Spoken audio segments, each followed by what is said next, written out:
ვის აწყობს კრიზისი საქართველოში. თემურ ქეცბაიას ლეგენდარული კითხვა მახსენდება ამაზე, ვისი ბრალია.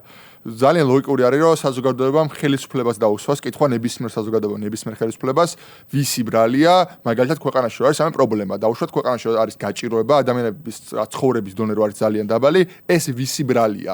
ეს შეუძლია, რომ კითხოს ამომრჩეველმა ხელისუფალს, მას შემდეგ რაც გავიდა დაუშვათ 4 წელი ან 8 წელი ან 12 წელი, მას შემდეგ რაც ადამიანები მოვიდნენ ხელისუფლებაში, არადა კპირდებოდნენ, რომ ყველაფერს მოაგვარებდნენ და ძალიან მაღალი ცხოვრების დონე გექნებოდა. ამაზე რა შეიძლება, რომ გიპასუხოს ამ შემთხვევაში ხელისუფლების წარმომადგენლებმა. შეიძლება გითხრას, რომ ჩემი ბრალია აღიაროს, თქვას, რომ რაღაც არ გამომივიდა, რაღაც არასწორად გავთვალე და ასე შემდეგ და აიღოს ეს პასუხისმგებლობა საკუთარ თავზე და ან გამოასწოროს, ან წავიდეს და ასე შემდეგ. ან მეორე ვარიანტია, რომ თქვას, რომ ვიღაც ხვის ბრალია, ჩემი ბრალი არ არის.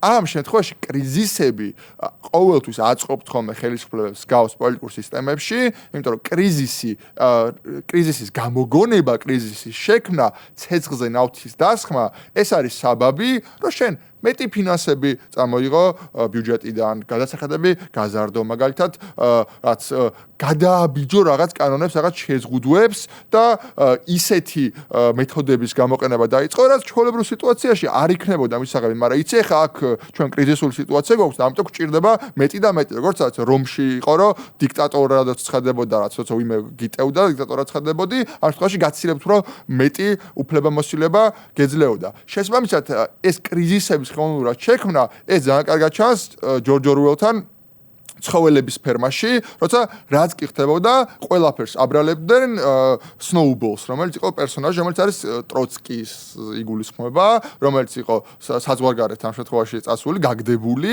და რამე თუ არასწორად მიდის, ჩემი ბრალი კი არ არის, გარემტრის ბრალი არის, ან მეხუთე კოლონის ბრალი არის, რაღაც გლობალური ომის პარტიის ბრალი არის.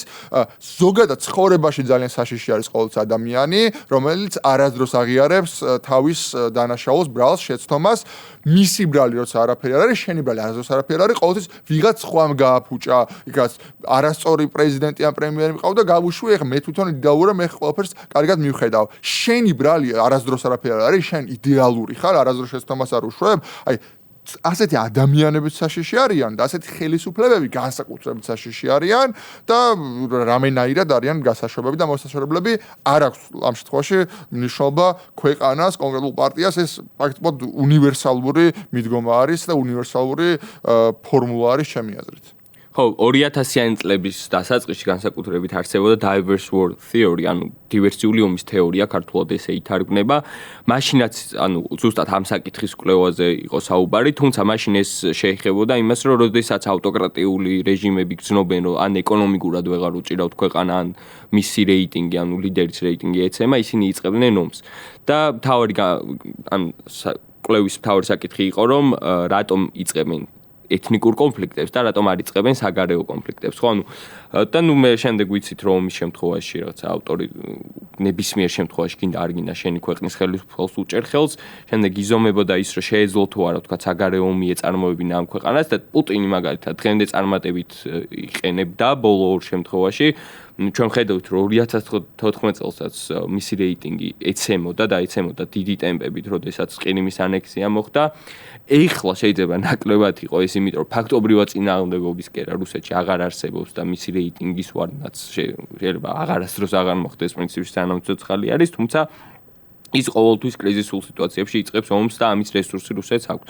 ჩვენი ხელისუფლების შემთხვევაშიც ბოლო წლებშიც, ანუ ეს ტენდენცია შეიცვალა. დღეს აღარ გჭირდება, რომ მაგალითად მაინც და მაინც ომი დაიწყო, შეიძლება სხვადასხვა კრიზისები მოიფიქრო და შემდეგ ეს კრიზისები მართო, ოღონდ ყოველთვის არსებობს ერთი, მაგრამ შეიძლება ეს კრიზისი ერთ დღეს ვეღარ მართო და გაიგექცე სადავეებიდან და აქეთ ამოგიტრიალდეს. ხო, სულზე მოუსწრო 2020 წელს ქართულ ოცნებას პანდემიამ.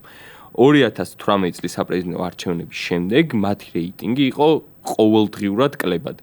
და შემდეგ ეს რაღაც წარმოუდგენელი ძალაუფლების უზურპაცია, რომელიც ბუნებრივად მოხდა და ჩვენ ყველა შევცვლოდით ხელისუფალს, გინდა თუ არ გინდა ესეთ დაუცველ სიტუაციაში ეს გემართება ადამიანს და საბოლოო ჯამში ვერც ის კრიზისი ვერ მართეს. მე მოგვასაღეს, რომ ეს კრიზისი მართეს და შემდეგ უკვე გადავიდა ისეთ პოლიტიკურ კრიზისის სიტუაცია, რომელიც ჩვენიურად მართეს სხვათა შორის შეიძლება ეს თქვა 2020 წლის საპარლამენტო არჩევნების შემდეგ. იგივეს გათამაშება უნდათ ეხლაც 2024 წელს. რომ რაღაცა პოსტ საარჩევნო კრიზისი შეიქმნა და შემდეგ დაემარცხებინათ კოლექტიური ოპოზიცია, როგორც ვთქვათ, ორბანმა შეძლო არჩევნებში ეს იგივე სცენარის გათამაშება სადეს, რომ ვთქვათ, კოლექტიური ოპოზიცია დაემარცხებინათ და შემდეგ ეს მცირე კრიზისი ჩაიხშოთ დაემართათ, თუმცა ვფიქრობ, რომ ეს არ გამოსდით და ეს არ გამოსდით პირველ რიგში, იმიტომ რომ უკვე მე რამდენი დღეა უწყვეტ და გადაკეტ რუსთაველის გამზირს ვხედავთ ძალიან ბევრ საპროტესტო კერას, რომელიც აუცილებლად გაძლიერდება და ვხედავთ საერთაშორისო რეზოლუციებს უკვე ევროპარლამენტის გასულ კვირაში მიღებულს მაგალითად, რომელიც პირდაპირ არალეგიტიმურს უწოდებს ხელისუფლებას.